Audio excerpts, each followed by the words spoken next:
Oil prices were near 2019 highs in early trade today after Washington announced that all Iran sanction waivers would end by May, pressuring importers to stop buying from Tehran.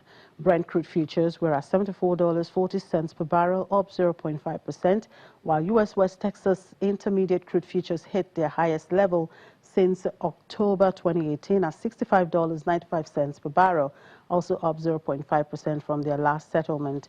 The United States on Monday demanded that buyers of Iranian oil stop purchases by May the 1st or face sanctions, ending 6 months of waivers, which allowed Iran's 8 biggest buyers, most of them in Asia, to continue importing limited volumes. Before the reimposition of sanctions last year, Iran was the 4th largest producer among the Organization of the Petroleum Exporting Countries at almost 3 million barrels per day, but April exports have shrunk well below 1 million barrels per day. And to metals market now, gold prices held steady in early trade today as strong equities provided a risk-conducive backdrop for investors, countering support for geopolitical concerns as Washington ends sanctions waivers on Iranian oil. Spot gold was nearly unchanged at $1,275.10 per ounce, while U.S. gold futures were also steady at $1,277.20 an ounce. We're still talking commodities, but this time the focus is on domestic commodities, and we're looking at cement. The solid mineral-related violence in Zamfara State, northwest Nigeria, has resulted in the death and kidnap of hundreds of people. Let's get to know how much threat this poses to cement production in Nigeria. Desola Sumoni, one of the research analysts with financial derivatives company, joins us now from the UK. Hello, Desola. Happy Easter. Good to see you. Hi, Chimeze. Happy Easter. Good to see you too. Now, we have witnessed some solid mineral-related violence in Zamfara State. Does this pose a potential threat to limestone and cement production in Nigeria? Thank you for that question, Chimeze. In my view, the violence in Zamfara State does not pose any threat to limestone and cement production in Nigeria for a variety of reasons, but I'll give you two.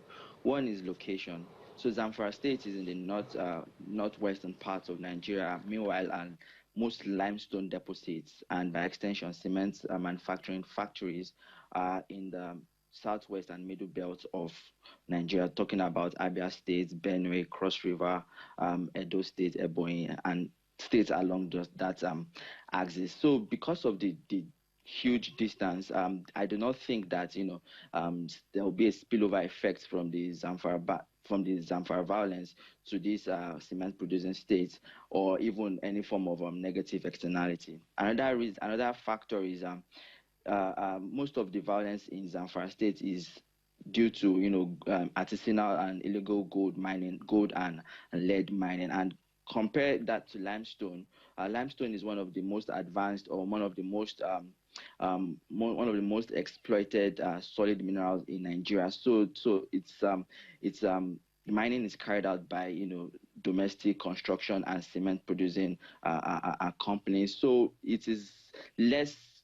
Mining is less carried out by artisanal farmers, so it is less vulnerable to banditry compared to Zamfara, where gold and lead mining is very, very vulnerable to banditry because of a lot of artisanal miners. So I do not think that this poses any threat to cement production in Nigeria. Now, cement is one of the major byproducts of limestone. Can you shed some light on the market dynamics of cement in Nigeria in terms of production and of course, demand? Yeah, thank you again for that one.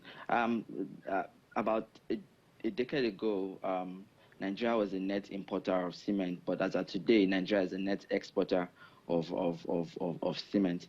And so the market is the kind of like an oligopoly market, which essentially means that there are a few dominant buyers, there are few dominant players that dominate the market, setting the market trends and things along those lines. And the market leader is Dangote Cement with about 67% of market share, followed by Lafarge and BUA Group. So demand for cement, according to the Federal Ministry of Mines and Steel, is estimated at 20 million metric tons per annum. Meanwhile, production is estimated at about 40 to 45 million metric tons per annum. So you can see there that there's a surplus of supply, which is usually exported to neighboring countries.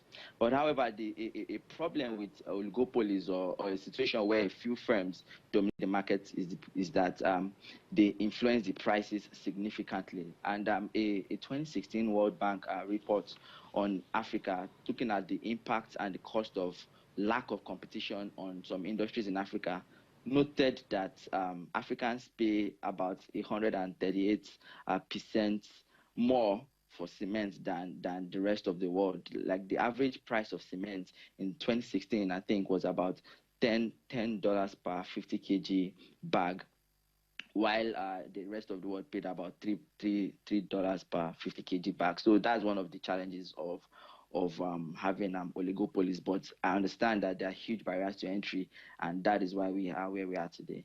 All right, Desela, thank you very much. We'll leave it at that. Thank you for your time.